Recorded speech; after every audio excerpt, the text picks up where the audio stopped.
Kryeministri Edi Rama këtë të premte ishte i pranishëm në aktivitetin e programit Dyfisho sipërmarrjen tënde. Gjatë fjalës së tij, Rama u shpreh se me këtë program qeveria synon të ndihmojë në rritjen e sipërmarrjeve të vogla dhe mesme, teksa theksoi se sipërmarrjet e mëdha nuk do të kenë akses në këtë program. Mëtej shtoi se do nxjerrë nga zona e komfortit bankat e nivelit të dytë, që sipas tij nuk luftojnë për fitimet e tyre.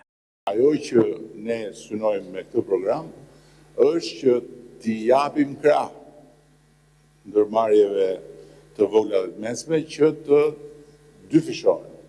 Pra, ato që janë të mesme të rriten dhe të bëhen thuajse të mëdha, ato që janë të vogla të rriten dhe të bëhen të mesme.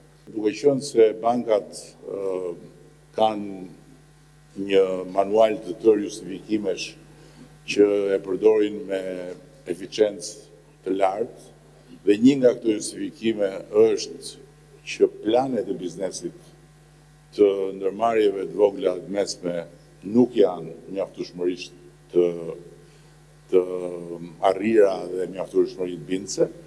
Ne kemi angazhuar një forcë tjetër në këtë proces, që nuk e kemi pasur tani, një forcë me një ekspertizë absolutisht të padiskutueshme, që është UNDP-a, zyra e Kombeve të Bashkuara këtu në Tiranë, përmes të cilës ne do të angazhojmë ekspertë ndërkombëtar dhe do të kemi një grup të gatshëm për të asistuar bizneset të cilat kanë ide interesante, të cilat kanë një plan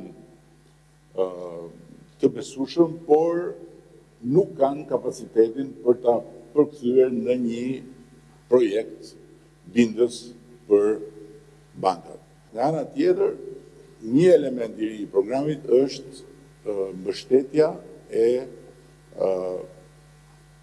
shoqërive të përbashkëta. Sipërmarrjet e mëdha nuk do kenë mundësi që të kenë akses në këtë program, edhe sikur të bëjmë nga ato truket. Kryeministri vlerësoi se Shqipëria është në një fazë tjetër zhvillimi dhe se qeveria adreson problemet e biznesit. Rama theksoi se qeveria është gati që të shkojë deri në 1 miliard euro mbështetje. Programi ka një tavan prej 2 milion euro, që është një shumë e konsiderueshme, dhe do të ketë të gjithë mbështetjen tonë dhe të gjithë vëmendjen tonë në mënyrë sistematike. Për këtë arsye ne do të ngrejmë një task force, e cila do të jetë përbërë nga përfaqësues të qeverisë, të UNDP-s edhe të shoqatës së bankave, për të analizuar në mënyrë periodike rezultatet dhe për të parë ku programi ka nevojë për ndërhyrje dhe ku ngec ne jemi gati të shkojmë deri në 1 miliard euro mbështetje.